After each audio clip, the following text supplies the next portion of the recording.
Hi everybody, I hope that you're all doing well. So today I am here to introduce a slightly different video. So you might recently have seen Claudia from A Spinster's Library's video on YouTube analytics and BookTube and basically our relationship to YouTube analytics as creators. If you haven't seen that video, then I highly recommend that you do. I'll pop it down below in the description. But if you have seen that video, you will know that a familiar face makes an appearance. When Claudia initially put a call out for different booktubers who might be interested in being interviewed about their opinions, their thoughts and feelings on YouTube analytics, I was like, hello, me please, me please. And she got back in contact with me and we had that little chat and it was so lovely. And you can see some of my responses to her questions within the video. However, Claudia did allow for like 20 minutes per chat that she had with each person. If she'd have compiled all of them together, then you'd have had a video that was over 3 hours long. So of course, for time purposes, our conversation had to be really edited down, which is just as well because I am not the most eloquent person. And otherwise subscribers to Claudia's channel who might not be interested in such a thing would have been subjected to me chatting about like Les Mis. Because yes, of course, I started talking to Claudia and I started talking about Les Mis, of course I did. And other such ramblings because I was really, even though I did know what the questions were going to be beforehand, I was kind of formulating my answers as I went. I hadn't always made my mind up on my answers to certain questions as they came, which doesn't necessarily suit a video where you are jumping from one person to another. You gotta kind of condense it down, and I'm not very good at giving short pull quotes for a video. So I have to applaud Claudia for the job that she did in editing down my rambling. But I thought for anybody who would be interested in the longer conversation that we had, that I would ask Claudia for permission to post it. And she very, very graciously said yes. So that is what today's video is the longer form conversation discussion that me and Claudia had about YouTube analytics. Okay, so yeah, I'll just get started with the questions and see what you think of certain things. The first question is, how much attention do you pay to analytics, such as view and subscriber counts on your channel? So I do pay attention to it. I don't think you cannot, it's right there.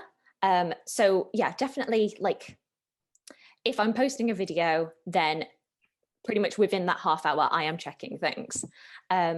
But I don't know, I always like to keep it like, I'm curious about it, but trying not to be obsessive about it and not worrying about it. I think there's like a very fine line there. But yeah, I do check it.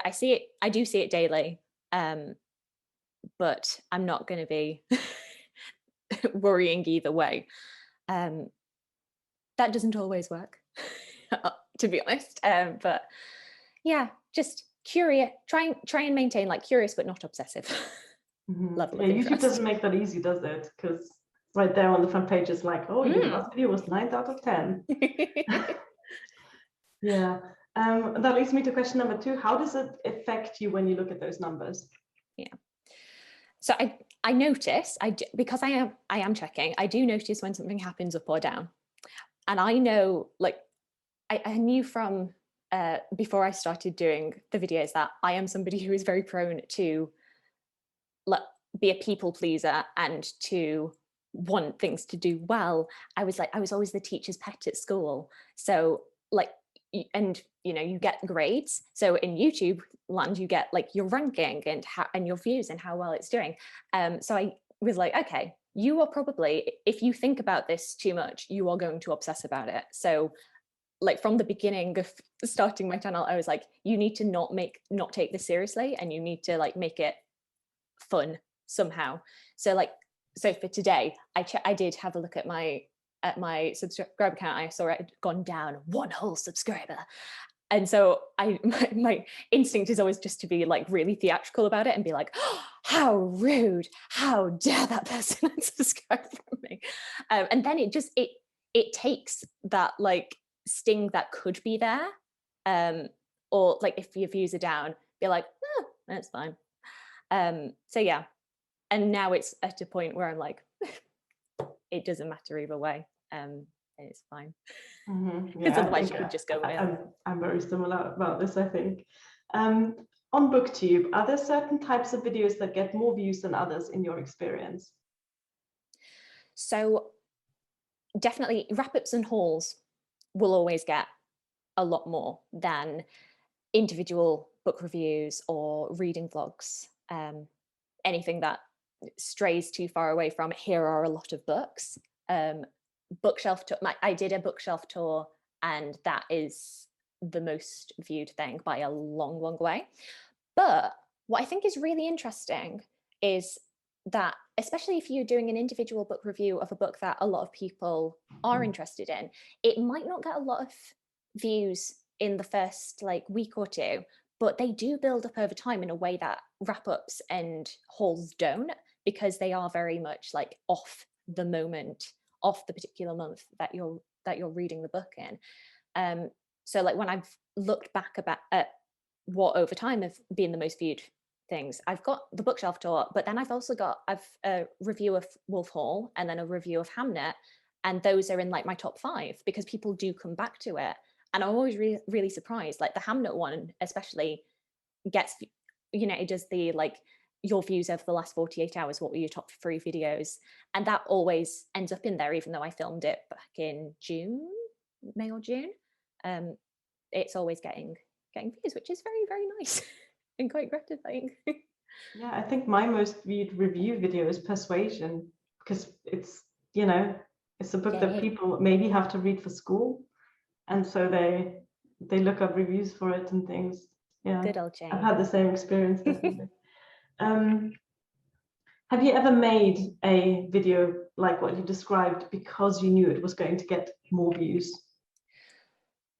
Not solely because I thought it would, but I've definitely, there have been moments where I've been tempted to like push a video forward that I was going to make anyway, because I was like, well, this will do well. I'll recognize, oh, this'll do okay. And there have been, because I always try and have a backlog of videos to post. Doesn't always work. Right now it's not working. But when I've had a week where a video I thought might do okay hasn't done well, I might end up pushing one like a wrap up or a haul forward. It was always going to be posted, but because you don't want to lose like some sort of momentum, it's pushed me to do it earlier. But I've never done one purely because I was like, oh, this will get views. It'll always be a video that I want to make anyway, or that I would want to watch, which I think is like a healthy way of doing it, hopefully. Yeah, so it affects your scheduling more than anything else. Yeah. Not content. Yeah. Okay, that's very interesting. I've definitely done that as well, where I'm like, okay, this is supposed to be out tomorrow, but no one's watching my channel right now, so I'm gonna post this today. And then on the other side, have you ever not made a video that you wanted to make because you thought it wasn't going to get a lot of views? No, and because I've had experience with this like this year, because I started doing my read along of Les Mis, which was me and Kieran at KD Books. We were reading Les Mis over the course of 3 months, and I noticed when I started doing the Les Mis videos, I was doing one at least once a week of recording my experience of rereading Les Mis, and also doing things like musical to book comparisons. And pretty much within a couple of weeks, I noticed there was a bit of a nosedive in terms of views, because not everybody's interested. As much as I love Les Mis, not everybody cares. So I noticed it had gone down, and I think there was a little voice in the back of my head who was being like, oh, less people are wanting to watch this, maybe you shouldn't do them. But then I know that I want to make this video. I love that book so much and I wanted to talk about it. So I was like, no, who cares if only like so many people are interested in it. It's a video that I want to make. It's a topic that I'm really interested in. So I'm just going to see it through regardless. And I'm glad for that, because I think, especially if it's a topic that you're really passionate about, even if less people are watching it, that shines through. And I think that speaks more to your channel than you posting stuff that gets loads of views because people just see the thumbnail or the title and click on it. So no, it's never influenced me to not do a video, which I'm happy with. Yeah, that's really good. I once made a video about ferns, like sort of vaguely book related. I think it was for Victober.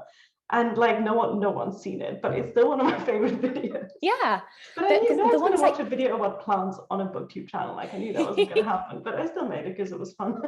Yeah, I think if you're doing you're doing what you're interested in, you're doing the kind of video that you would want to watch, then that's great. That's a good thing to do. Yeah, I think so as well. Keeps the fun in it as well. Yeah. Was there anything about analytics that surprised you when you started your channel that you didn't know before you became a content creator on BookTube? So I didn't know about the comparison data and the ranking, and here are your last 10 videos and how well they are doing, and then giving you fireworks for if you're doing very well, and then just being like, thumbs down, it's all bad, people aren't watching this as much as your last one. And I'm like, why would you? I know why they would do that, but why would you do that? I don't like it. I don't like it. But yeah, that was the main thing I think that I didn't know about, which I'm kind of glad I didn't know about that, because like I say, teacher's pet. I want to do well. I want to be graded well on stuff. So yeah, you know what? You're not the first person to give that answer. That seems to be a thing that bothers a few people. And I had my channel before they started introducing that ranking, and it was a lot less stressful. yay. Yeah. Okay, the next question is a bit weird. If you had the magical power to change one thing about BookTube, what would it be? Hey, I think on like the technical level, and the analytics level, then definitely that ranking and that comparison, I would scrap that, because I don't think, unless you are making content with as a career in that way, it does make sense to have it there. But I think there should be an option to get rid of it if you don't want it and you think it's going to negatively impact what you create, if it's going to negatively impact like your mental health. I know it does for other people. And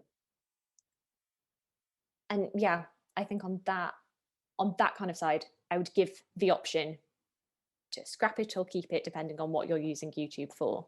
I think there's definitely like pros for it. Like I say, if you are on YouTube as a career, then you kind of need that to like direct where you're going to go, because otherwise you're not going to be able to pay your bills, which fair enough, but not everybody is doing it for that reason.